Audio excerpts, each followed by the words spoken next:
Der Kurs ist nicht dafür da, dass du auf deinem Meditationskissen hier in Wärme und in Frieden und in Ruhe sitzt und denkst, ich habe ja eine heile Welt, ist mir egal, was im Rest der Welt passiert, sondern der Kurs funktioniert auf der Straße, er funktioniert in deinem Alltag. Hallo, ich bin Peri Soylu und du bist hier beim Happy Cool Love Podcast, dein Podcast für mehr Lebenssinn, Bewusstsein und Klarheit. Ich hoffe, dass es dir gut geht, dass du eine ganz wundervolle Woche verlebt hast. Was wir hier gleich wieder gemeinsam tun, ist unseren guten Freund einen Kurs in Wundern dazu holen und die Prinzipien, die Weisheiten, die dieser Kurs uns lehrt. Es sind universelle Prinzipien. Sie sind sozusagen die Grundlage für das, wie Leben funktioniert. Wir haben sie bloß vergessen und der Kurs erinnert uns daran, was wirklich zählt. Ein Kurs im Wundern trainiert nämlich unseren Geist, das derzeit dominante Ego-Angst-Denksystem abzulegen und es mit einem liebevollen Denksystem zu ersetzen. Und was wir heute machen, und ich weiß, dass manche von euch wahrscheinlich denken werden, das ist mir zu politisch, aber ich finde, wenn Menschen Nahrung und ein Recht auf würdevolles Leben verwehrt wird, dann hat es nichts mehr mit Politik zu tun. Ich möchte mit dir über Gaza sprechen, über das, was da passiert und was das vielleicht auch mit uns zu tun hat, weil der Kurs funktioniert nicht nur in der Theorie, wo alles schön ist nicht dafür da, dass du auf deinem Meditationskissen hier in Wärme und in Frieden und in Ruhe sitzt und denkst, ich habe ja eine heile Welt, ist mir egal, was im Rest der Welt passiert, sondern der Kurs funktioniert auf der Straße, er funktioniert in deinem Alltag, er ist eine Weisheit, die angewendet werden muss, es ist Liebe in Aktion. Und wenn wir diese Liebe nicht in die Welt tragen, sondern nur in der Theorie verstehen und sonst die Augen verschließen, weiß ich nicht, ob wir den Kurs richtig anwenden. Aber das ist meine Art, den Kurs zu verstehen. Ich weiß, es gibt viele Arten, den Kurs zu verstehen, weil es ist ein Buch und dein Bewusstsein macht Sinn aus den Prinzipien, die dieses Buch dir näher bringt. Eine kurze Durchsage in eigener Sache. Weißt du eigentlich, dass wir auch dieses Jahr gemeinsam durch das Übungsbuch von Ein Kurs im Wundern reisen? Die Gruppe heißt Starke Gefährten. Wir wollen uns gegenseitig an das Wesentliche erinnern, während wir das Übungsbuch von Ein Kurs in Wundern durcharbeiten. Also, falls du dieses Jahr am 1. Januar auch sehr euphorisch mit dem Übungsbuch begonnen hast und merkst, die Euphorie ist so langsam abgeebbt oder du hast sogar tatsächlich eine Pause eingelegt oder falls du nicht mehr alleine durch das Übungsbuch von Ein Kurs in Wundern reisen willst, dann komm gern dazu unter www.patreon.com/365Tagewunder findest du alle Informationen. Ich freue mich, wenn du zu unserer Kursgruppe kommst.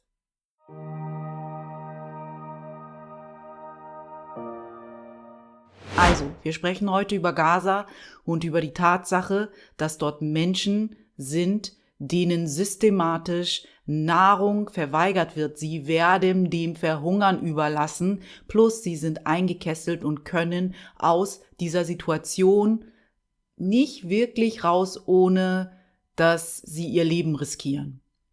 Was machen wir damit? Ich glaube, es ist wirklich fast niemandem entgangen, dass sich die Situation in Gaza immer weiter zuspitzt. Genug Hilfsorganisationen sagen uns seit geraumer Zeit, dass sich dort eine Katastrophe anbahnt. Sei es Amnesty International oder auch Ärzte ohne Grenzen oder Save the Children. Alle weisen uns seit wirklich langer Zeit darauf hin, dass es dort wirklich zu einer Hungersnot kommen kann. Und seit letzter Woche ist es auch offiziell bestätigt, dass in Gaza eine Hungersnot herrscht. Und diese Information, diese Situation, die kann viel mit uns machen. Als Mensch, der einen Kurs im Wundern vielleicht nicht hat, wird man sich wahrscheinlich ohnmächtig fühlen und der erste Impuls ist wegzugucken oder es zu ignorieren oder wütend zu werden. Was auch immer gerade das mit einem macht, hat auch immer viel mit einem selbst zu tun. Eigentlich 100% mit einem selbst zu tun, sagt ein Kurs in Wundern. Das ist so, weil ein Kurs in Wundern sagt, dass nichts im Außen sein kann, was du nicht im Innen hast. Also nichts im Außen ist wahr, sondern dein Inneres bestimmt dein Außen. Wenn du etwas Bestimmtes spürst, etwas Bestimmtes denkst und fühlst, wenn du auf die Situation in Gaza blickst, dann hat das zuerst mit dir zu tun. Und darum darfst du dich kümmern. Dafür trägst du Verantwortung. Wahrscheinlich ist das deine Transformationsaufgabe, damit sich auch im Außen etwas verschieben kann. Und wir als Schülerinnen und Schüler von Ein Kurs in Wundern haben da noch eine weitere Herausforderung, obwohl ich das gar nicht als Herausforderung verstehe. Ist je nachdem, wo du bist.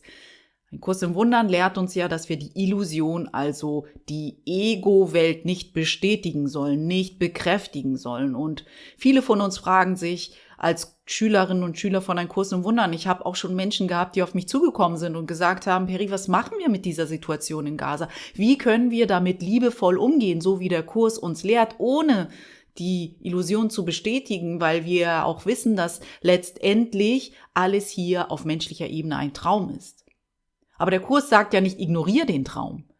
Es hat ja eine Bewandtnis, dass du in diesem Körper steckst. Das sage ich immer und immer wieder. Das heißt nicht, häng in deinem Geist fest und ignoriere alles, was hier passiert und sag, mich interessiert das nicht, weil wenn ich das jetzt irgendwie angehe, dann bestätige ich ja die Illusion und dann bestätige ich nicht mehr, dass ich reiner Geist bin.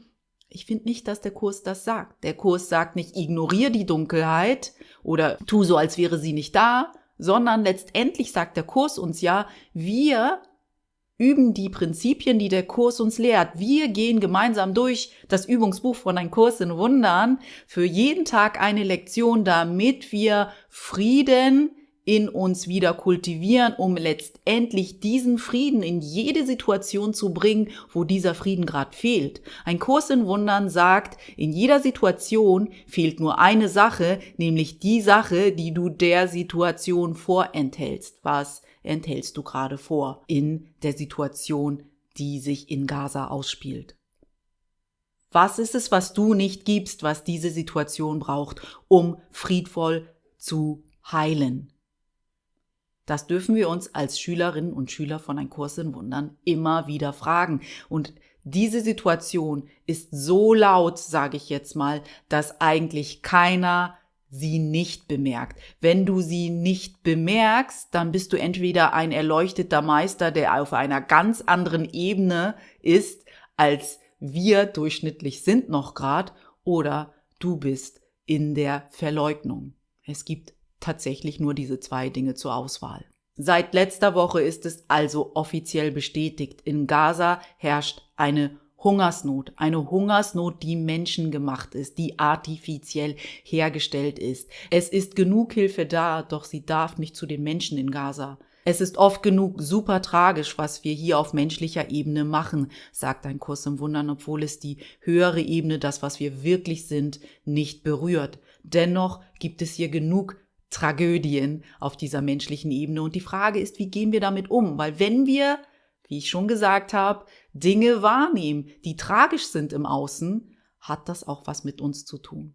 Und was das mit uns zu tun hat, das muss jeder sich selbst hinterfragen. Was macht das mit mir, wenn ich diese artifiziell hergestellte Hungersnot beobachte? Was macht das mit mir, wenn ich merke, wie lieblos, wie strategisch lieblos Menschen auch sein können? Wohin führt mich das?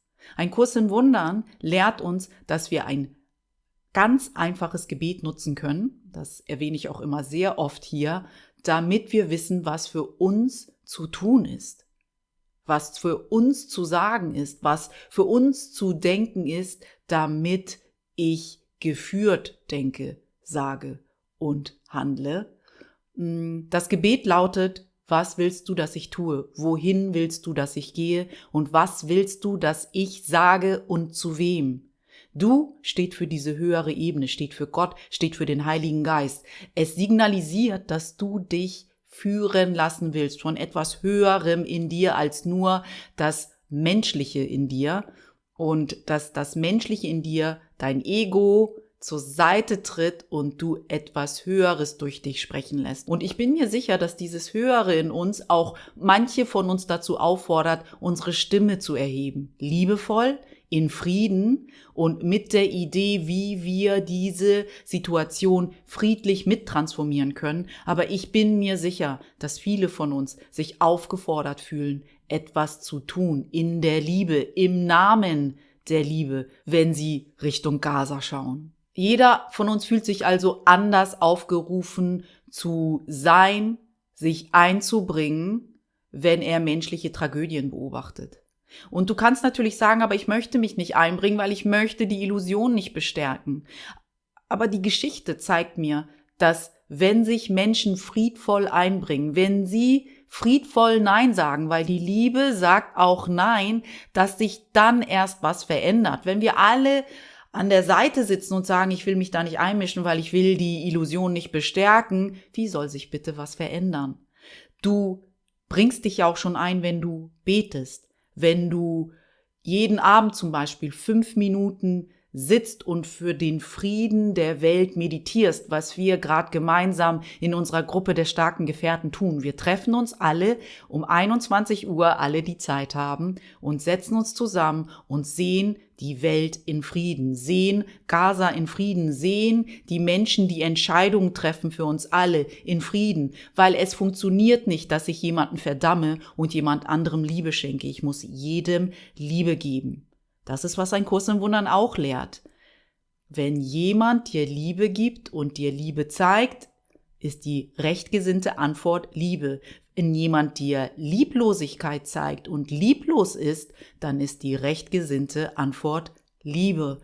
Also, das eine ist ein Ruf nach Liebe, das andere ist Liebe. Und immer lautet die Antwort, ich gebe Liebe, ich antworte in Liebe. Das heißt nicht, dass ich auf menschlicher Ebene Ja und Amen zu allem sage. Das heißt nicht, dass ich bestimmte lieblose Handlungen einfach stehen lasse, sondern ich muss in mich hineinfühlen. Ich muss in der Meditation und in der Stille wissen, was ist meine Aufgabe hier? Darf ich meine Stimme erheben? Soll ich vielleicht etwas in die Welt schicken? Oder soll ich auf eine Demonstration gehen, die für den Frieden und für die Freiheit steht? Oder soll ich etwas spenden? Oder soll ich meditieren, Gebete sprechen, mich mit anderen verbinden, um die Idee des Friedens zu stärken, weil ein Kurs in Wundern uns auch lehrt, Ideen, die wir teilen, stärken sich. Also vielleicht möchtest du auch mit uns gemeinsam um 21 Uhr an jedem Abend, wo du Zeit hast, für 5 Minuten für Frieden meditieren auf der Welt, in deinem Herzen, in Gaza, für Israel.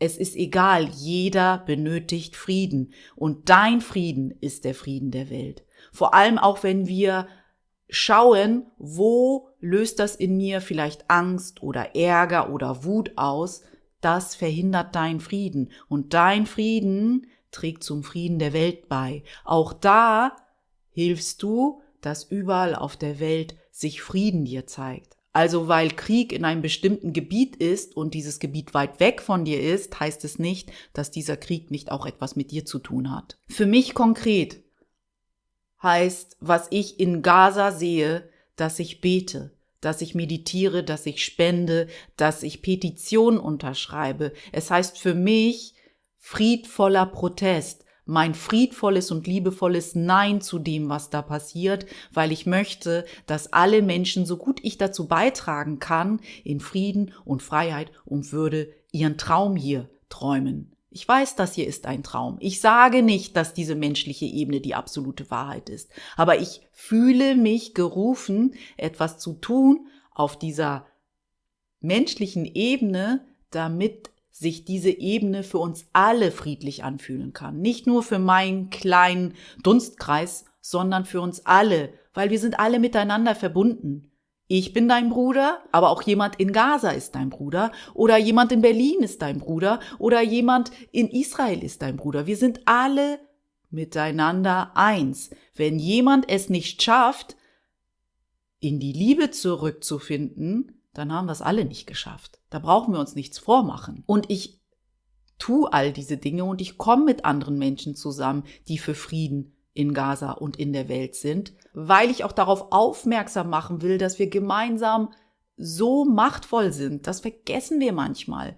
Wir sind manchmal so in diesem Gefühl von, was kann ich als Einzelner schon ausrichten? Wir können als Einzelner ganz viel ausrichten. Und vor allem, wenn wir mit ganz vielen anderen Einzelnen zusammenkommen, die dieselbe Idee im Herzen tragen. Wir sind machtvoll jenseits jeder Grenze, wenn wir für die Wahrheit stehen, wenn wir für Gott stehen. Mit Gott sind alle Dinge möglich, lehrt der Kurs und auch die Bibel. Ich lese uns das mal aus dem Kurs kurz vor, wie wir darauf aufmerksam gemacht werden, dass wenn wir mit Gott verbunden eine Sache einfärben, dass jede Macht in uns liegt, diese Sache zu verändern. Der Kurs sagt, für Gott sind alle Dinge möglich und Christus, das ist ja unsere wahre Natur, ist es gegeben, also uns allen in unserer wahren Natur ist es gegeben, wie der Vater, also wie Gott zu sein. Wir haben eine Macht, die nicht von dieser Erde ist, die in jedem von uns steckt und die können wir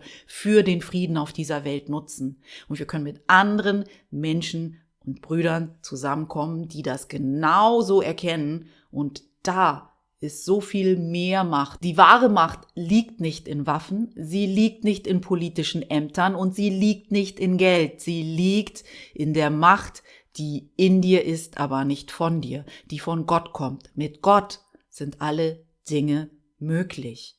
Vielleicht ist das unser Mantra hier. Mit Gott sind alle Dinge möglich. Was kann ich in diesem Traum dazu beitragen, um Gottes Macht hier auf Erden walten zu lassen? Wie gesagt, ich weiß, dass der Kurs sagt, dass diese menschliche Erfahrung nur ein Traum ist. Doch dennoch fordert dich dieser Traum dazu auf, Verantwortung zu tragen. Verantwortung für den Krieg in dir zu tragen, Verantwortung für deine lieblosen Gedanken zu tragen, Verantwortung für deine Brüder zu tragen. Der Kurs sagt nicht, ach, lass deine Brüder links liegen, ist mir völlig Wumpe, es geht nur um dich. Das sagt der Kurs ja nicht. Wir gehen Hand in Hand zurück in den Himmel. Himmel ist ein Gewahrsein für unser Einssein. Wir können nicht alleine zurückkehren in das Gewahrsein des Einsseins. Wir dürfen uns und andere erinnern, was Wahrheit ist. Und für mich heißt es auch, dass ich in diesem Traum Verantwortung trage, immer mein Bestes zu geben. Und mein Bestes ist, auf mein Herz zu hören, was mein Herz mir sagt, was in jeder Situation das Liebevollste ist, was ich geben kann. Und manchmal ist das Liebevollste, was ich geben kann, ein ganz, ganz klares Nein zu der Lieblosigkeit, die sich gerade ausspielt. Ich möchte meine Stimme dafür nutzen, Nein zu sagen und dazu beizutragen, dass Menschen in Gaza würdevoll und friedvoll und wohlgenährt leben dürfen. Das sollte überhaupt keine Diskussion sein. Und natürlich kann ich nicht jedem helfen. Und natürlich gibt es noch 1000 andere Sachen in der Welt, die uns genauso berühren könnten, wo wir uns genauso aufgerufen fühlen, etwas zu tun. Aber Nahrung zu haben sollte ein Menschenrecht sein und kein Privileg. Das sollte niemand nutzen dürfen, um andere Menschen unter Druck zu setzen. Für mich geht es hier um etwas Grundsätzliches, wenn ich beobachte, dass Menschen systematisch dem Verhungern überlassen werden. Für mich geht es hier um Menschlichkeit. Wenn wir irgendwo sehen, dass Menschlichkeit auf einmal nicht mehr gilt, dass sie versagt, dann haben wir als Menschheitsfamilie die Aufgabe, darauf hinzuweisen, dass es auch anders geht, dass das nicht in unserem Namen passiert. Wir dürfen unsere Stimme erheben für Menschen, die es vielleicht jetzt nicht können. Und ich bin mir sicher, dass wenn du in dieser Situation wärst, du dir auch wünschen würdest, dass jeder sein Bestes gibt, damit sich diese Situation in Frieden und in Liebe verändern kann. Ich habe letzte Woche im Ramdas-Podcast eine Folge gehört, die 1979 aufgenommen worden ist. Und natürlich haben die Menschen, die den Podcast zusammenstellen, diese Folge mit einer gewissen Intention gewählt. Weil Ramdas in dieser Folge des Podcasts 1979, und es ist aktueller denn je, habe ich das Gefühl, darüber spricht, dass jeder Mensch ein Recht auf Nahrung hat. Jeder Mensch hat ein Recht auf Essen. Das sollte kein Privileg sein. Ramdas hatte einen indischen Guru, Neem Karoli Baba, und der hat ihm immer wieder gesagt, feed people, also gib Menschen zu essen. Weil Nahrung so viel mehr ist als nur etwas für den Körper. Ich weiß nicht, ob du schon mal einen Tag lang wirklich gehungert hast. Und nicht irgendwie was wie Fasten, wo du es bewusst gemacht hast, sondern wirklich einen Tag gehungert. Meine Eltern haben tatsächlich Hunger gelitten und meine Mutter berichtet mir heute noch davon, wie das für sie war. Ich glaube, so Erfahrungen wie zu hungern können wirklich tief sitzen. Und manche von uns kommen nie in diesem Leben darüber hinweg, dass sie auch hungern mussten. Und deshalb berührt mich diese Tatsache, dass es eine menschengemachte Hungersnot gerade auf dieser Welt gibt. Und Hungersnöte sind wahrscheinlich immer menschengemacht, wenn ich das so recht überlege.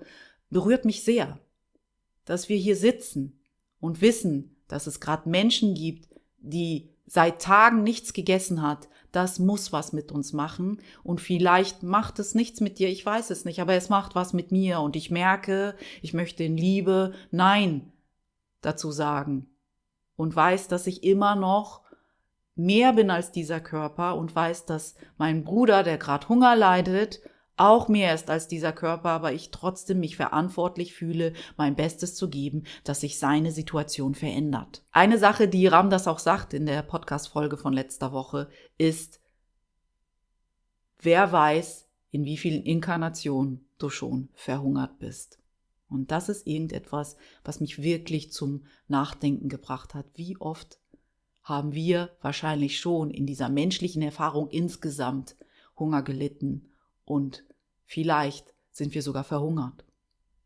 Also es darf uns nicht kalt lassen, wenn Menschen auf dieser Welt hungern. Und ich sage jetzt nicht, dass ich für jeden eine Lösung habe, aber so etwas Liebloses, wie gerade in Gaza passiert, habe ich selten als Mensch beobachten dürfen, dass Menschen systematisch einfach dem Verhungern überlassen werden, obwohl genug Menschen da sind, die helfen wollen. Ich möchte uns jetzt kurz einmal vorlesen, was Ramdas über Essen und Nahrung sagt in der Podcast-Folge von letzter Woche aus seinem Podcast. Ich habe uns auch einen kleinen Clip gemacht dazu, wo ich seine Stimme laufen lasse und es simultan übersetze mit Untertiteln. Es ist mir so einigermaßen okay gelungen, würde ich sagen. Das hänge ich uns hier auch noch am Ende dieser Podcast-Folge vom Happy Cool Love Podcast an. Aber ich würde es euch einmal gern auf Deutsch vorlesen. Und dann schau mal, was das mit dir macht. Schau mal, ob das etwas in dir berührt, weil ich war sehr, sehr berührt, was er dazu gesagt hat, wenn es darum geht, Menschen Essen zu geben. Mein Guru wiederholte in seinen Anweisungen vor allem eines: Gebt allen zu essen, gebt den Menschen zu essen. Und oft, wenn wir den Tempel besuchten, wo er sich aufhielt, wurden wir so lange gefüttert, bis uns übel wurde. Immer nur gefüttert und gefüttert und gefüttert. Und gerade als man dachte, man könnte nichts mehr essen, sagten sie: Hier ist ein Jalebi. Dieses süße Zucker und fettige Zeug, verstehst du? Und man sagte: Oh, ich kann nicht mehr. Und sie sagten: Baba, also sein Guru, möchte, dass du Jalebi isst. Okay, danke. Und diejenigen von uns, die aus der Tradition der Makrobiotik kommen oder sich Sorgen um weißen Zucker und Fett machten, wie sollten wir uns der Wahl stellen? War es Gnade oder war es Fett?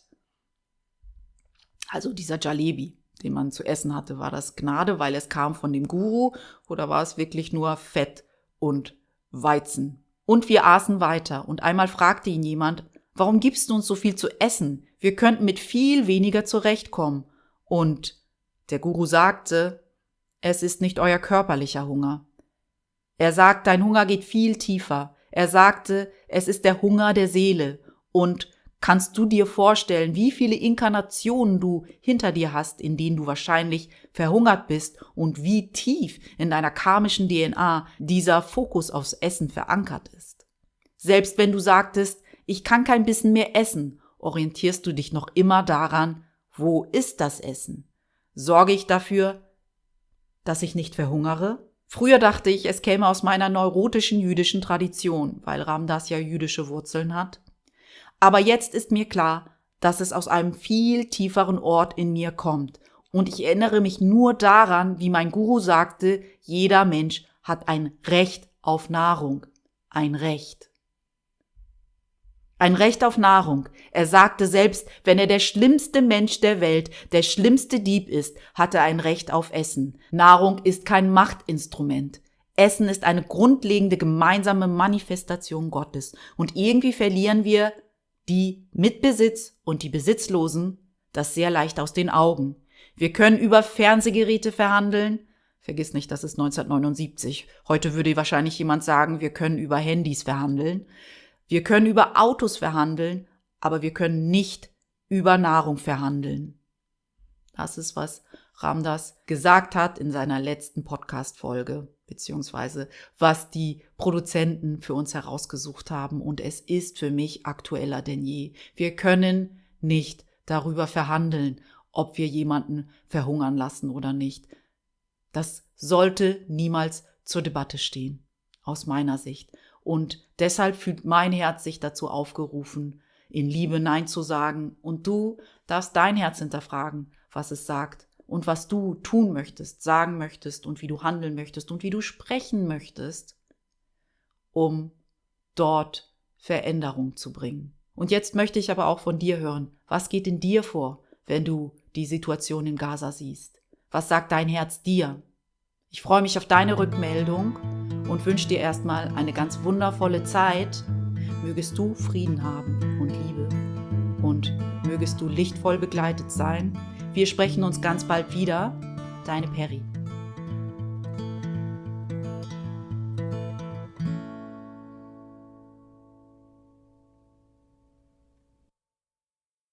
My guru, if there was one thing he reiterated more than almost anything else in terms of instructions, was the simple statement, feed people. And often when we came to the temple to visit where he would be hanging out, we'd be fed until we were nauseous. Just fed and fed and fed and fed. And just as you thought you couldn't eat anymore, they'd say, here are jalebis, these sweet, sugar and greasy things, and you'd say, oh, I can't. They'd say, Baba wants you to have jalebis. Okay, thank you. And those of us that came from traditions of macrobiotics or concern about white sugar and grease had to face the choice, was it grace or was it grease?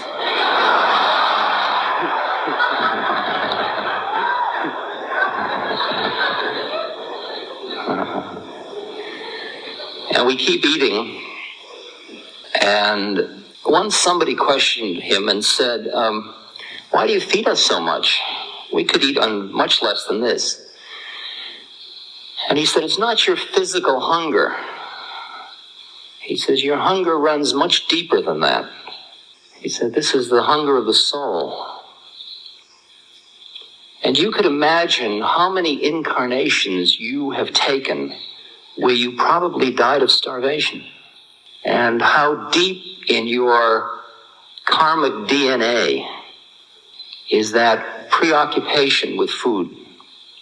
Even when you say, I couldn't eat another mouthful, it's still orienting. Where's the food? Make sure I'm not going to starve to death. I used to think it came out of my Jewish neurotic tradition. But I now realize it comes from a far deeper place in me than that. And all I remember was my guru saying, every human being has a right to be fed. A right to food. He said, even if he's the worst dacoit in the world, the worst thief, he has a right to food. That food is not a bargaining tool of power. Food is a basic, shared manifestation of God. And somehow the haves and have-nots lose sight of that very easily. We can bargain about television sets. We can bargain about automobiles, but we can't bargain about food.